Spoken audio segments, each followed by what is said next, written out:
A 13-year-old boy is in hot water after allegedly pointing a plastic gun at a police officer on the Cahiwan Cree Nation.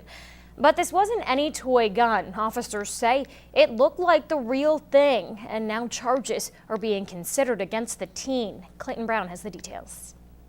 It started with a family member's complaint about the teen causing problems at a residence. When RCMP arrived on scene, the boy pointed a plastic gun at a police officer.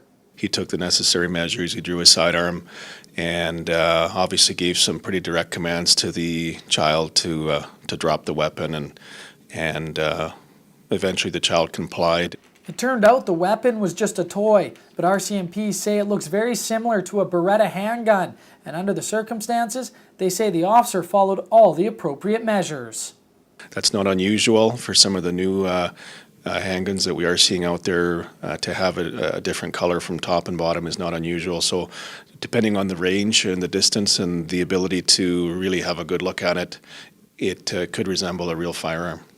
The boy's name can't be released under the Young Offenders Act, but he was transported to hospital for further assessment, and RCMP say he could be facing charges. Assault with a weapon it could definitely be something we would look at. We may have some consultation with maybe some care providers and see what kind of situation this lad is in and whether he needs some help as opposed to some time in the court system. In Bonnyville, Clayton Brown, Newcap News.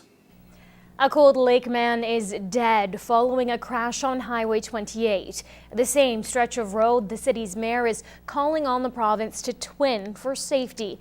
It happened yesterday morning, about 5 kilometers south of the city. Police say the 51-year-old man was headed south when he lost control of his car and slammed into the path of an oncoming pickup truck. The driver and passenger of the truck were taken to hospital but later released. The highway was closed for roughly 6 hours while police investigated. Now, if you witnessed this accident, you're asked to call the RCMP. Well, the city of Lloydminster has released new stats on the amount of development in the border city. And as Anna Stanislaw explains, the results are surprising and a good sign for our growing economy. It's a familiar sight in Lloydminster, housing and commercial units under construction all year round. But there was even more last year in 2012, nearly a 5% jump in development. Nearly half of the permits issued were on single detached homes. That's more than any other type of development in the city. People are moving up into newer houses, just the demand of people coming to the city to looking for housing. Although the majority of permits issued were for housing, some feel that this may still not be enough to meet the needs of adequate housing in Lloydminster. Honestly, I think that the growth in Lloydminster is going to be far more than the units provided, but it is what it is, right? There's just not enough land space, I think, to get those housing units out.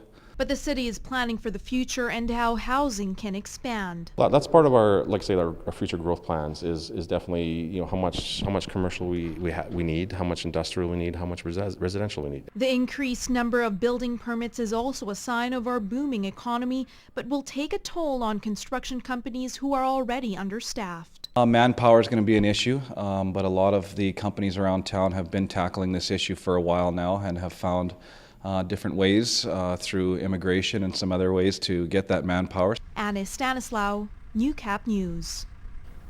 Well, if you're waiting to receive your T1 tax form in your mailbox, you won't be getting one.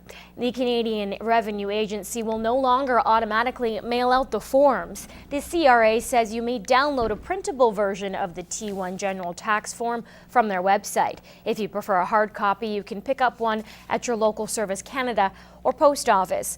The CRA says the change came about because they are seeing more Canadians file their returns electronically. It's believed roughly 66% of taxpayers went online in 2011.